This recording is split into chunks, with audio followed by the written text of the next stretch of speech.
म्हाळसा, तू कधी आलीस? बाबा, कसल्या विचारात असता तुम्ही? कडेला काय सुरू आहे याचं तुम्हाला भान आहे की नाही? काय झालं म्हाळसा?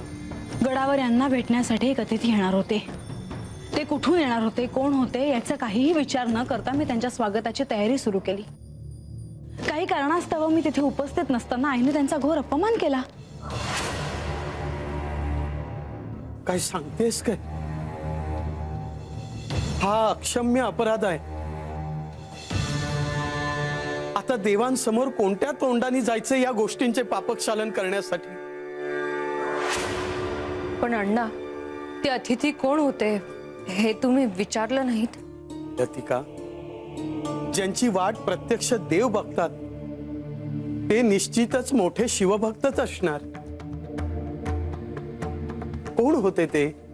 बानूचे वडील. त्यांचा अपमान करण्याचा अधिकार मायानंदांना नाही. जे घडले ते चांगले नाही. तुम्ही आईला समजावून सांगा. हे शांत आहेत तोपर्यंत शांत आहेत. हे जर रागवले तर ते कोणालाही सहन होणार नाही. आता पतूर मी गप बसले, पर आज मी गप नाही बसणार. म्हाळसा ते माझ्याशी कशा बी वागल्या तरी मी काय बी नाही बोलले. पण माझ्या बाचा अपमान करायला नग होता त्यांनी. मी गडावर जाऊन त्यासनी विचारणार हाय का त्या असं का वागल्या. पर मग तर मोठा तंटा होईल. होऊ दे, झाला तंटा तर झाला. मला लई भ्या वाटतंय. भ्यायचं कशाला? आपलं काही चुकलं आहे का? आणि कोण चुकलं आहे हे चूक करणाऱ्याला ठावा आहे. बानू, तू नग जाऊस गडावर. देवसनी हो तंटा समजला तर त्यासनी बी हे समजायला पाहिजे का त्यांच्या माघारी माझ्या बाचा म्हणजेच माझा कसा पान उतारा केला जातोय ती. आज जे काय होईल ते एकदाच होईल. पर तोवर माझ्या जीवाची घालमेल कमी व्हायची नाही. म्हाळसा, म्हाळसा, मला तुझ्याशी एक महत्वाचं बोलायचं होतं. काय? तू अक्कांबद्दल चुकीचा समज करून घेते आहेस. लतिका, हे काय बोलतेस तू? आईने आलेल्या अतिथींचा अपमान केला जो मला अजिबात आवडला नाही. आणि यात तिच्याबद्दल चुकीचा समज करण्यासारखं काय आहे? अगं, पण आलेला अतिथी कोण होता हे पाहायला नको का? आणि आलेले अतिथी हे बानूचे वडील होते. म्हणून असं वागणं योग्य दिसतं का? आणि लतिका, तू आईची बाजू मांडायची म्हणून आली आहेस?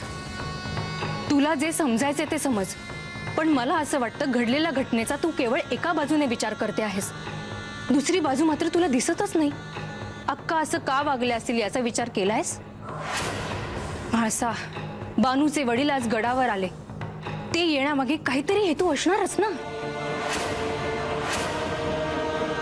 त्यांना बानूला यांना भेटायचं असेल म्हणून ते आले असतील. केवळ इतकंच? म्हाळसा, मला अजूनही असं वाटतं बानूचे वडील जेजुरीत येण्यामागे काहीतरी उद्देश नक्कीच असणार.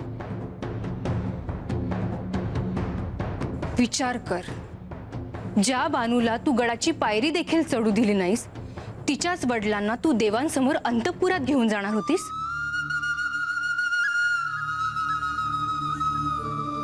काय म्हणायचंय तुला? हळूहळू तुला बानूच्या नात्याचा स्वीकार करायला लावणं हा हेतू मला तरी दिसतो. असं नसतं तर देवांनी अतिथी कोण आहे तुला सांगितलं असतं. हे अक्कांना कळलं कारण त्यांना तुझी काळजी आहे. म्हाळसा, सारीपाटाच्या वेळी सगळ्यांनी एक डावच नव्हता का रचला?